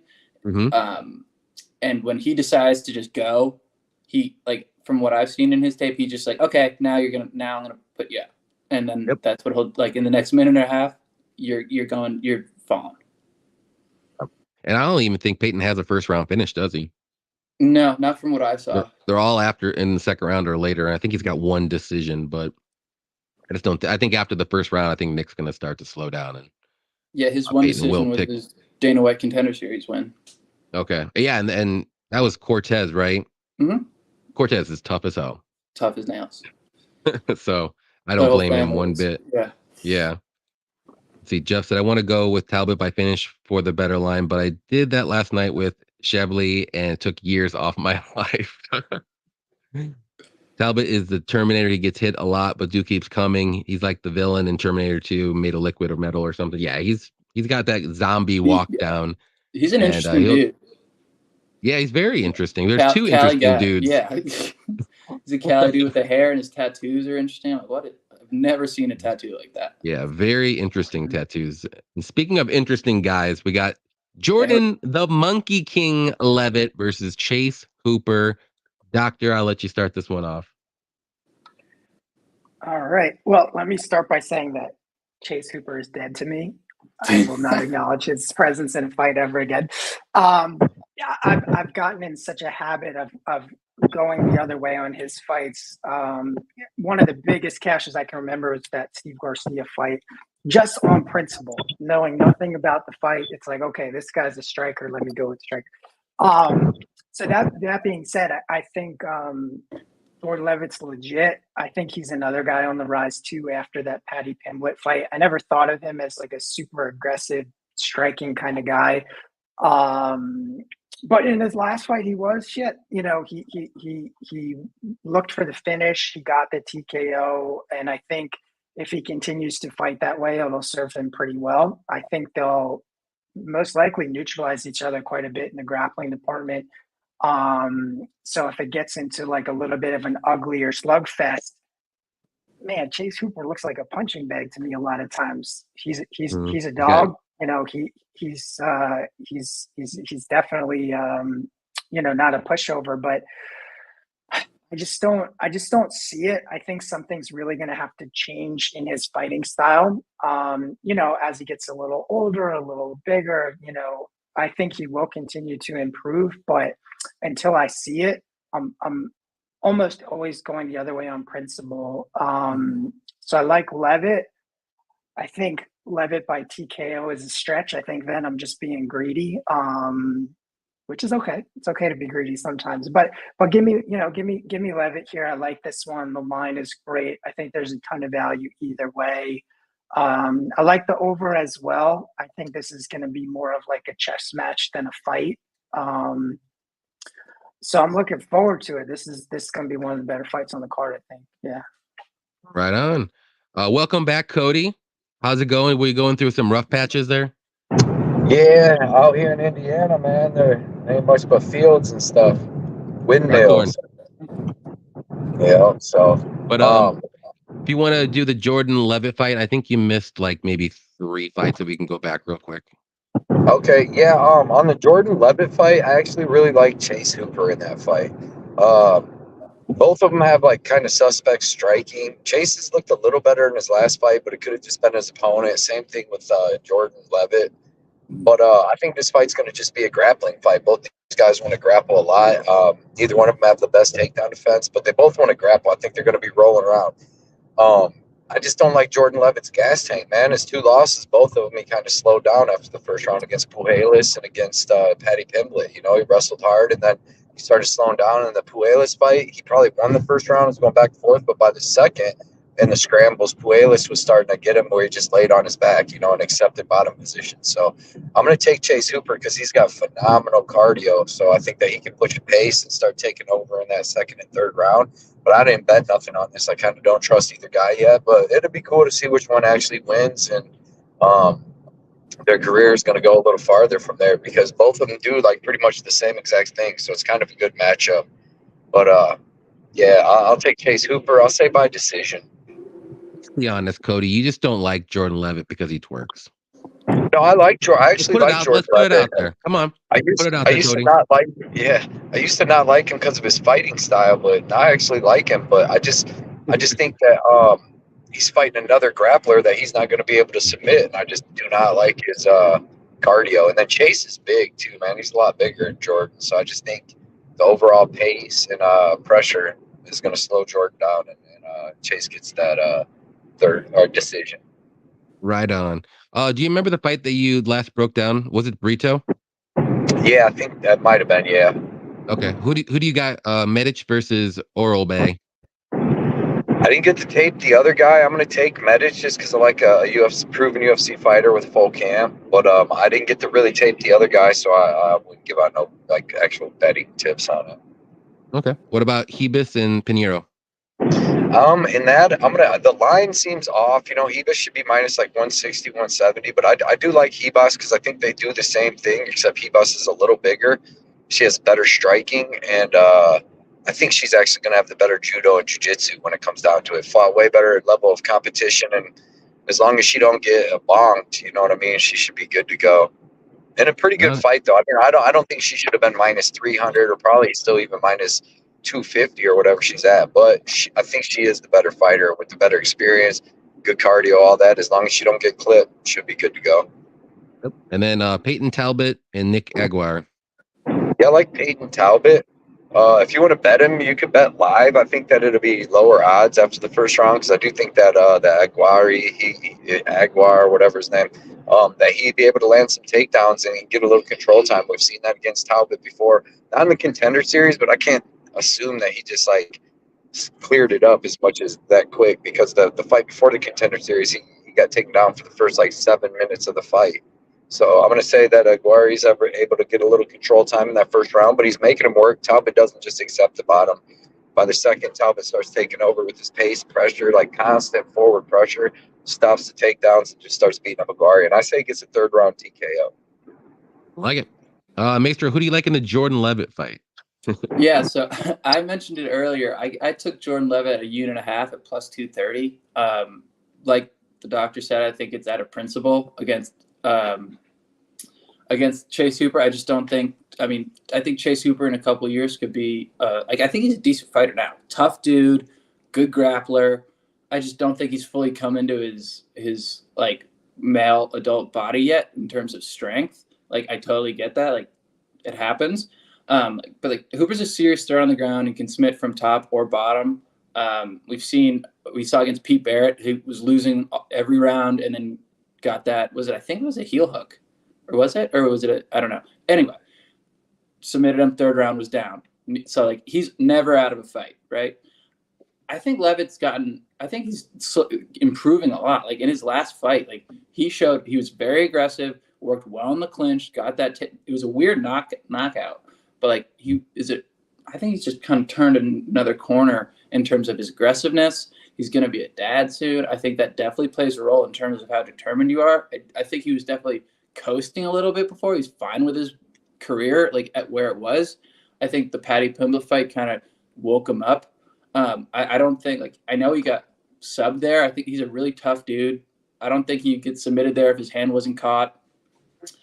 Yeah, I have to take the price at plus 230 on Jordan Leavitt against Chase Hooper. I just think with Sean Strickland winning the belt and he talked about how that was a motivation for him also seeing Sean win the belt. It's like, if he can do it, anybody can do it.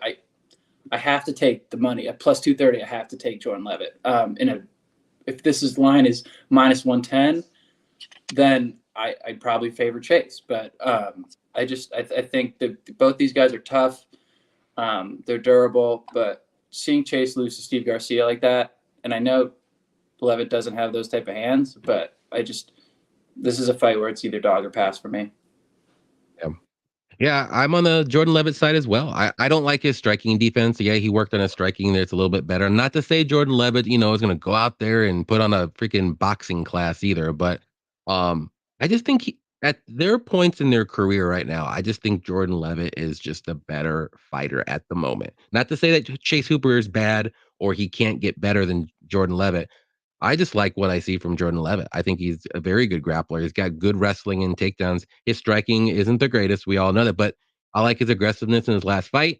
I do agree with Maestro. I think his fight with Paddy Pimblett, I think that may have woken up something in him because maybe he thought he couldn't do it until that fight. And he was like, man, I was doing really good against Paddy Pimblett on like a big stage. And I just got my arm trapped. And if that arm wasn't trapped, who knows what would have happened. And it's true. Because I thought he won the first round.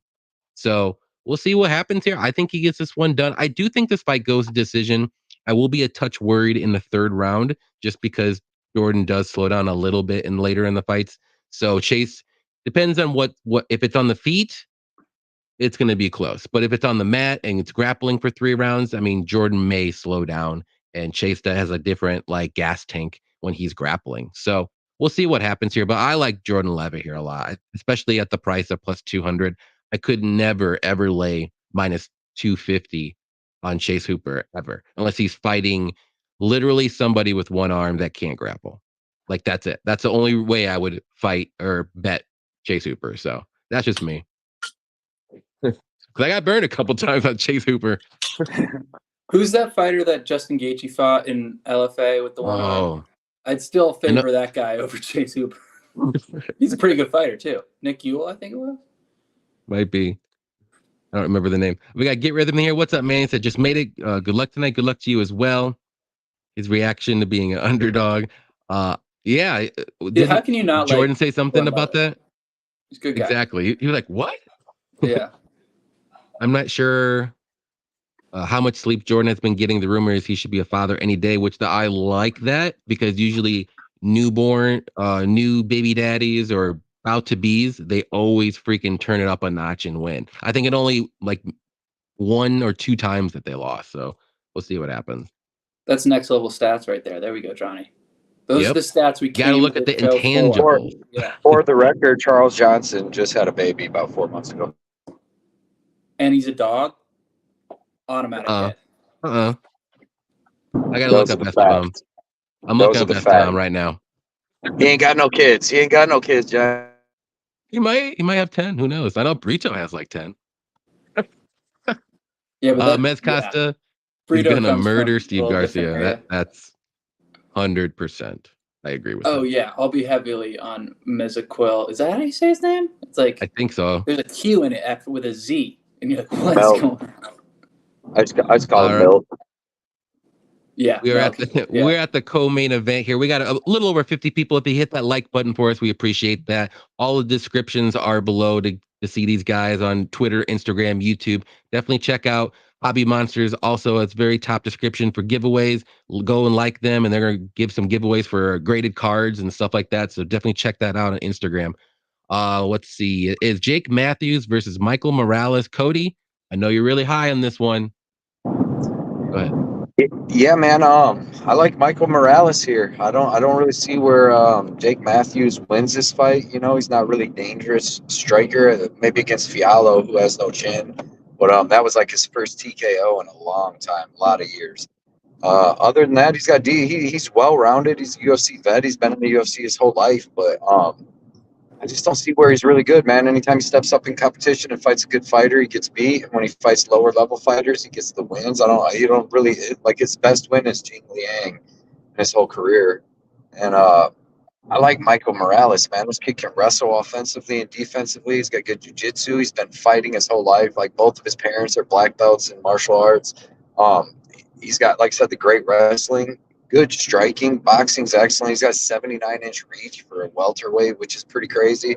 And he hits really hard. And not only that, but what I really like is he kind of starts slow, but he brings it on in the second and third, starts hitting with power. That's what he did with Max Griffin. He probably lost the first round maybe to Max Griffin, who's pretty good. I would take Max Griffin over Jake Matthews, though, too. But, and then he just started beating Max Griffin up in that second and third. And I think he does that to Jake Matthews here, man. You've seen Matthews against Semmelsberger. He really can't take a great punch. He got dropped every time he got hit clean. And he survived, but I think Morales hits harder than Semmelsberger too. So I just think Morales has him covered everywhere here, and he can get like a third round stoppage from damage or a decision. So I like Morales by third round stoppage or decision. I just bet his money line, and I max bet him. I put 5.5 units to win 2 units at minus 270, and I like him everywhere in this fight. There you go, Doctor. Yeah, man, I love Michael Morales. I think he's a future champ, if I'm being honest about it, because he's a young guy and just continues to get better every fight. I don't think he's peaked yet, and that's like a scary kind of thought. On the flip side, Jake Matthews is another one who's kind of dead to me. To say that, let me put it this way: when he fought Semmelsberger, he like ruined my life. That's how it felt. That was like the ultimate lock. And I was telling people for days. I had people asking me for advice, putting up big money, and they want something, a little more conservative. And I'm like, oh my God, this is a layup, of course. And it was so frustrating to watch. He was winning every exchange, except he also found a way to get dropped in every round, which is a weird sort of concept to wrap my head around. So I don't think I think he's solid everywhere. I don't think he's really a finisher. I don't think he's a killer. I think Morales is all those things. I think he's a finisher, and like Cody, you said almost verbatim what I was going to say. When he was fighting Max Griffin, I actually picked Max Griffin by decision just because it was a really good payout. But I know Max Griffin well. He's such a tough guy, and I thought he would have a chance if the fight got long and got a little sloppy. It was the total opposite. Morales got better as the fight went, and I had it even going into that third round, and he just dominated for that third round. So I think he can continue to push the pace. I like him by TKO, but I don't want to get greedy here. Give me Morales money line or maybe a double chance decision KO. That might get you a little bit better than the minus. I want to say it's like minus 320 right now, minus 300, something like that. But yeah, give me Morales all day. Lock it up. Yeah. Right on, Maestro. Yeah, I mean, everything you guys said, I agree with. I think Morales is the play. I took a 3-unit play on him when this line first dropped. I mean, I like Jake Matthews. I think he's a company guy. I mean, he's a meat and potatoes type of fighter. But with that, I mean, he's a boxer and he's got a single leg. Like, that's pretty much it. I mean, he's been in the UFC since pretty much he graduated high school. But I think Morales is the real deal. And like Doc said, he's got champ potential. He makes things look really, really easy. And when I see that, I'm like, oh, this guy has the legit talent, has the technique just to make everything look so simple. And that just makes your cardio go that much longer. And I saw some people earlier in the week saying like, oh, could this be a Bonfim fraud check? No, that was the Max Payne Griffin fight where that could have been a thing. And he showed, like Doc said, he'll win the third round and he'll dominate the third round. Like this guy, like he has the wrestling to put this on the ground, but he's like, nah, I like to strike.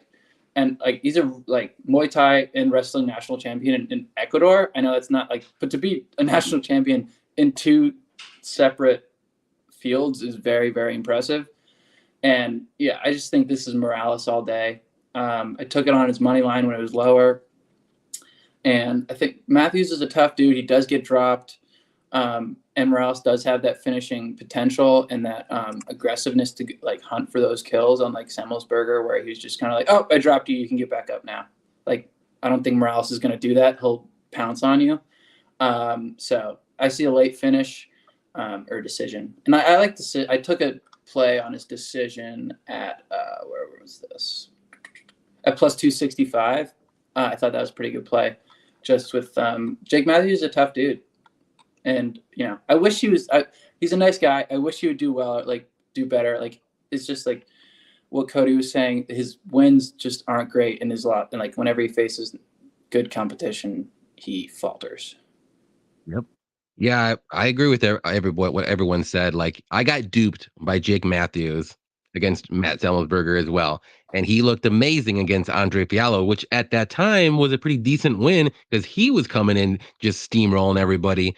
And then all of a sudden, Jake Matthews just took a Mackenzie Dern, if you want to say, and then just went straight right back down. And it's what's going on, dude?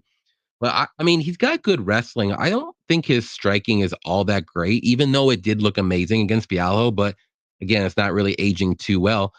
But yeah, he's not going to be able to out wrestle Morales here, and Morales is going to have the way better striking here with the way longer reach, a 6 inches, I think, or 7 inches, something crazy. So more athletic guy here, I think, is Morales. I think he's got him covered everywhere. I love the money line. I was surprised it wasn't minus 300 or more at the time when I got it at, I think, minus 275 or something like that. But I got him in the parlay. I think he gets this one done. I would say third rounder decision too. I wouldn't get too greedy with one or the other, with a knockout or something like that. Just play the money line. I think it's a good parlay piece. Let's see what we got. Let's see. John said, "What's up?" Johnny said, "But his hands are low." Yeah, Morales does keep his hands a little low, but I think that's when he knows he's the better fighter. And he's just—I don't want to say he's playing with his food, but he gets a little cocky in there. And I'll say, Jake Matthews did convert to Islam, which we all know is the best base for MMA. Oh man. He just needs the beard now. You get the Islam plus the beard, then you're good. Jake Matthews Medvedev, and you're like, oh my god, this guy's gonna be a welterweight champ. Dirty Red saying, watch the road, Cody. AJ said, do your Tapology, Cody. After this. But we'll go to the main event, which is going to be Brendan Allen versus Paul Craig. Doctor, you can start this one. Sure, man. I'm surprised at this line because I actually kind of agree with it. I think that this is going to expose Paul Craig a little bit, which is unfortunate because he's an exciting guy, and I'd like to see him do well. But I think Allen is just too well-rounded, better fit for the division, and if you're looking at Paul Craig's sort of Hail Mary, like I'm thinking like late submission kind of game.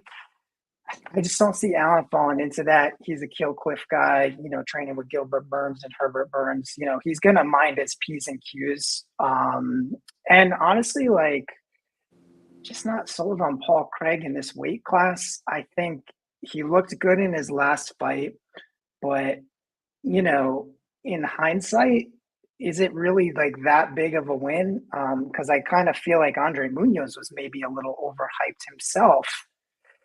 So, I got to put I was one of the people that overhyped him. Right. Yeah, me too. So it was kind of surprising. And it's one of those things. It's like, well, is Paul Craig really that good? Or is it just Munoz that was maybe a little bit overhyped and got caught in a bad position? So I don't think Allen's going to make those kind of mistakes. I think he is surging.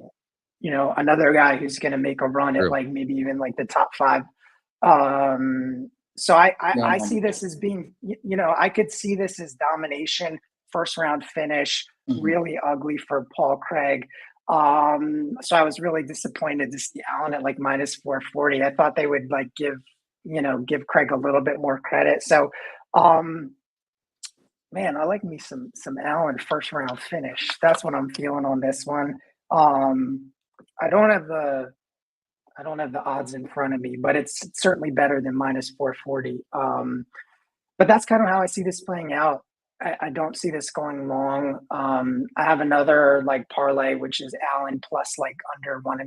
I like that move too, to get those odds a little closer to even money. But I'm thinking domination. I think like it's unfortunate, but I think this is going to be a complete 180 for Paul Craig's career, which is unfortunate because I like the guy. But I don't see it. I think he's going to hit the brick wall that is Brendan Allen, and then then I think he's pretty much towards the end of his UFC career. That's what my gut says. Maestro. Yeah, I mean, I'm all over Allen in this fight too. I got him at minus 275 when this line dropped, and now it's up over minus 400. I think he's surging, dude. Like, I think this guy is a legit threat to the top 5. Like, he turns 28 in a month. He has, I think, 12 fights in the UFC. Like, he has like solidly racked up a very, very solid strength of schedule, I'd say. And I just think I don't like the Muniz win for Paul Craig at all. Like, we now know that Andre Muniz is just a BJJ nerd and like will just pull guard, and like in his wins like against Nikita Krylov, like I don't think Allen's gonna play that game where he can drop Craig, dominate him in the feet, and then go to that ground game and get caught in a triangle. I just don't like. I think he's too smart. He's too well rounded. I'm big on Allen. Like, we could like Craig's always live. That's the danger, but I think Allen's gonna neutralize the BJJ and just stay on his feet and find Craig's chin. I've played it where I've parlayed Brendan Allen, and then I also have Allen to win in round 2 by KO, just because that's plus 700. I had to take a poke at that. But yeah, like the doc said, I see this most likely ending in the first. Cody. Yeah, man, I just feel like this line's off. It's weird. I'm not betting this fight at all. I picked Allen to win, but like all the values on Craig, because I mean, I know we can say like there shouldn't be no chance for him, but this dude submitted Jamal Hill, Ankalaev, Krylov. Like, I wonder what like the line would be if Brandon Allen would have went up to 205 and then he just went to a new weight class and fought Paul Craig. I know he wouldn't be minus 450. You know what I mean? Because none of them guys, I don't even know if Jamal Hill was minus 452. He's probably minus like 300. But yeah, I just think that we don't really know. Paul Craig could be really good at 185. He's a big dude. He was always real small at 205. He's a super big dude and he's dangerous everywhere. If Brendan Allen does come in here, I think this line is based off the fact that he's probably going to come in here and keep the fight standing and then outstrike him from there. But I mean, everybody says Paul Craig's striking's bad. It's not as good as Allen's, but it's not terrible. But I do think this fight goes to the ground at some point. Like you even seen, he was able to take Muniz down. He just body locked him and walked him until he fell backwards and took him down because he's big at 185. But I stayed away from it. I think all the value is on Craig because like we could do all this stuff and then like talk about all the different stuff Allen does, and then Craig just hits him with the submission at some point. I just think the line's off, but I'm staying away. I pick Craig in my breakdown, but I think like I can't blame anybody that takes Paul Craig at like plus almost 400 now or something like that. Yeah, it's probably somewhere around there. 340. 340. Yeah, I'm on the Allen side here too, and I'm pretty confident he gets this one done as well. I just think, I mean, logically, it's just the striking. Like if Allen just keeps it on the feet, which I think he will and probably should, then he's going to win this fight, and he's going to look like a minus 450 favorite. Now, if this fight gets to the mat, that's where it gets dicey. You know, I do think Allen is good enough on the mat to stay safe, but that's not, I mean, we don't know until we know. Let's put it that way. But I do think he is. But Paul Craig is one of the most dangerous submission guys in the UFC, so anything can happen, but it's not like Brendan Allen has the defensive grappling of Jamal Hill or something like that. You know what I mean? Like it's night and day. So I do trust enough that Brendan Allen, if he gets to the mat, he will stay safe. And on the feet, I think it's all day Allen, all in, if you want to say. So give me Allen here. He's in the parlay with Morales. I got Brendan Allen like minus 298. So little bit, not as good as Maestro there, but it's pretty good. I wouldn't touch him at minus 450 though right now. I would look at the props like inside the distance or something like that, or the unders. But we got the fight spot ready to start here. Doctor, you can go ahead and tell everybody where they can find you and what you got going on.